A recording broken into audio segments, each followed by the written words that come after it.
What's up, guys? So Konami have announced what's coming out tomorrow in update 4.4. So I'm going to tell you what's coming and then give you my thoughts on it as well. So they've split the kind of announcements into three different parts, as you can see here: gameplay, player development, and useful functions. If we go into gameplay, the major change that they're adding is they're adding in crossplay. So crossplay is not going to apply to mobile players. I don't know if that's unfortunate or not. I'm kind of happy with that. We've been talking about crossplay for the last a couple of weeks. I've kind of said, like, I don't think mobile should or needs to get crossplay just because there's so many players on mobile and it is a bit of a different game. But the PlayStation, Steam, Windows, and Xbox versions are all going to be mixed in together now. You can play in friendly matches and you can also play in the eFootball League. You can see at the bottom there. And there's going to be a combined leaderboard now. And I think this is very helpful for Xbox players particularly. I think they have the smallest player base, and I think PC is right behind that. So that's definitely a very good change. You can see here, you can also play against the AI mode in eFootball League. I don't think there's too much into that. I don't think it's going to mean you can play AI and, level up on the leaderboard. I think it's going to be a separate thing. But that is good for kind of people that are newer, or maybe they don't have great internet. Topic 3 here on the gameplay is smart assist. I've seen a lot of people kind of worried about this. To be honest, I wouldn't be too worried about its actual implementation. I think smart assist isn't really going to impact you if you're above, let's say, Division 4. Like, if you're a Division 3 or better player, definitely smart assist is worse than just playing normally. So I think most people who kind of watch these videos would be about Division 3 at least. So I don't think it's any reason for concern, although it is kind of a bit of a concern in terms of direction that they or the kind of culture they want to bring around the game. They definitely feel like they have to help new people. But again, I think it's just that they're targeting all those mobile players that haven't even downloaded the game yet.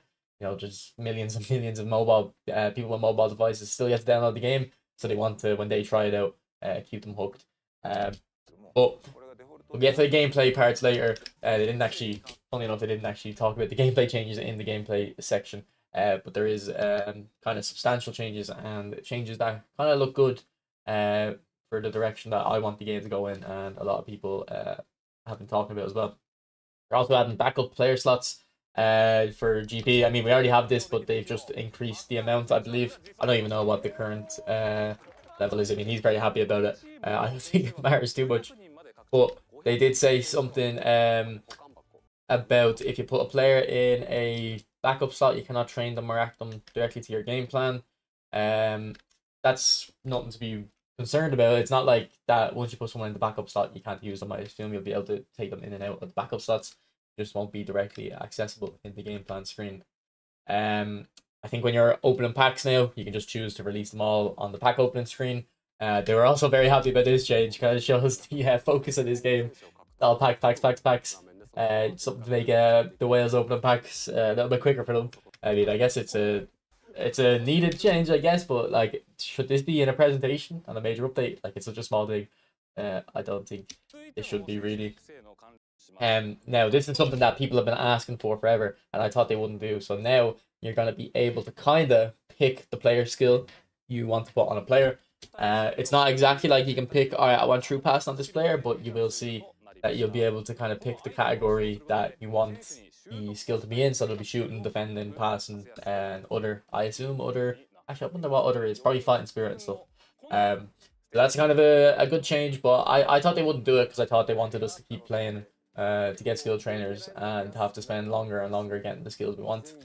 You're also going to be able to remove old skills. So before you had to, how did you get rid of old skills? Yeah, you just randomly spun on top of them. And now you're going to be able to remove them. Yeah, there we go. Delete unwanted skills learned in the past. So I guess that's another good change. I have a few players that I maybe could take a couple of skills off. But I guess that's also good. I don't know if that's going to cost anything to delete a skill. If we look at the graphic again, I don't know. Does it have any? Does any indication that you have to pay anything? I don't think it does. It looks like it's just going to be free. So I guess that's good. Useful functions. As for mobile, you'll be able to see your subs and the starting bench at the same time.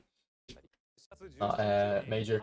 New campaign. Again, I don't think this is that interesting. They're usually just useless crap that you get, but you will be getting a lot of these advanced skill trainers. Now this at this point I was watching it, I was completely disappointed. I was like, this is uh terrible. Like I know they had a crossplay, that is a big thing, but it's like they haven't talked about changing really anything. Like getting new skill trainer types is not like a substantial change to the game, but they actually in this section of the presentation surprised us. So look, if we look at the customer feedback, I do not feel the difference in players' passing abilities, and I do not feel there is much variety in attack and play. So I think that's two of the bigger critiques I have of this game. Like AI defending is probably where I focus more of my critiques, but passing is, if passing is good, AI defending is nerfed. So they're kind of basically two looking at the same thing in two different ways. But they're going to be changing how passing works, and it's going to be more dependent on your passing stats. So whenever I build cards, you'll know I don't really put too much passing on. Like usually I get to 85 low pass just to get that +3 to 88. But I never really go above that. And even like a player like Mateus, for me, best centre mid in the game, one of the best players in the game for me, he has 80 low pass, and I've never criticized his passing. So they're going to make it so players with higher passing stats can hit it kind of faster, I guess. Now, the examples they used in this presentation, I think they were all lofted passes, so I don't know if that means it's changes are really only going to be to lofted passes, or it's just that what they chose to kind of demonstrate. Now, looking at this, I wouldn't be able to tell this is faster. This is one of them things that we're going to have to see tomorrow and see what it feels like in game. I mean, they have got a side-by-side here with the cross, you can see. Very low, slow and lofty cross on the lower pass stats, and then the higher pass stats, it does have a bit more bit on it. You can see here a chip through ball is played, and there's no stutter from the forward. Now, I don't know if this is a cherry-picked example, or if they actually have managed to remove that stutter when you play chip through balls. If they have removed that, this is a very good change, and it's going to change. Like, I'm going to anticipate if I pick up the game tomorrow and that is changed, I'm going to be a lot worse at defending, because over time I've learned how to defend by not having to worry about a chipped ball played in behind. Like, I'm able to kind of leave defenders kind of open and free, and know that if my opponent wants to play a chip ball, it's not going to work. My other defender is going to get across and cover. So this could change how I'll play for like a week, or my performance rather. I will adapt, obviously. Like back in the day I was able to defend, I'll be able to defend again. But it is going to be interesting to see tomorrow if this kind of promise change is actually going to be noticeable on the pitch. And then this is what they're saying here. Regarding that point, we realize that the current AI's defense has been restricting the variety of attacking patterns, so we decided to tweak that. And then I don't know if it's the next. They said, I'm pretty sure they said explicitly 1-2s were too strong, and I'm very surprised that they've said that, because Pez has always been 1-2s for me since I've been playing, and it's not that they're going to remove 1-2s, and they shouldn't. Like, the 1-2 is probably one of the better ways of attacking. Sorry, what I want to say is, if a football game doesn't have a 1-2, I think it's very limited.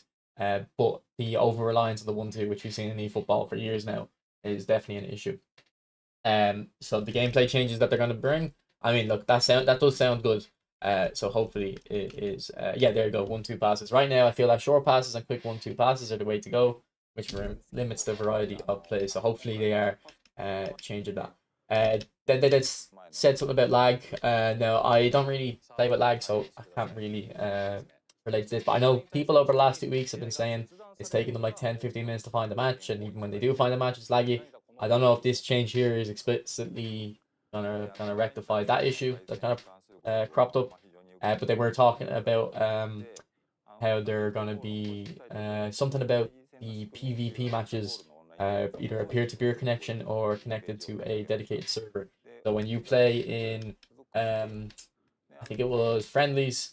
So that's if you don't know what a peer-to-peer and a client-server connection is. But if you play quick match, friend match, or challenge event, but only the penalty shootout version, you get peer-to-peer. So that's when it's going to be laggier, and that's when someone can lag cheat against you. So if they limit their connection, you'll notice it. Modes, and that's what PES used to use back in the day when lag cheating was a big issue and people used to avoid the matches. But we've been using client servers for the longest time.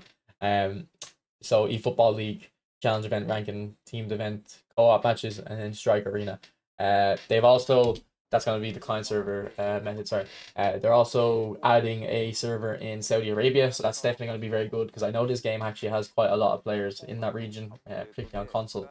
So like I don't know what they were connected to before, maybe like Italy servers, or if there's one in Turkey. But definitely having a server in Saudi Arabia will help a lot of people. And to be honest, a lot of people would be complaining about lag from that region because they don't have anywhere to connect it. They also will be adding a ping graph. That's a very good change. Something we needed, and it will help us understand kind of, if you actually haven't lag. Because sometimes I think sometimes, to be honest, I play with lag, but I don't notice it. I just assume I'm playing bad and I'm slower. So it will be good to kind of have this as a reference, but it might cause a bit of rage if your connection quality is suffering. Yeah, so here's where they mentioned the Saudi Arabia thing. Somewhere here, yeah, there we go. So at the bottom, they're at the server in Saudi Arabia. And then there's some stuff about the eFootball championship, and then that's the end of the presentation. So, look, this isn't going to negatively impact the game. I would be confident all of these changes are going to be a positive to the game. But to be honest, okay, sorry. Nick autoplayed, sorry. I don't know if this was enough for a major update. I don't know if we've had an update since eFootball 25 came out. Maybe we had one after it came out, like a month after. But like, did we really have to wait this long for all this?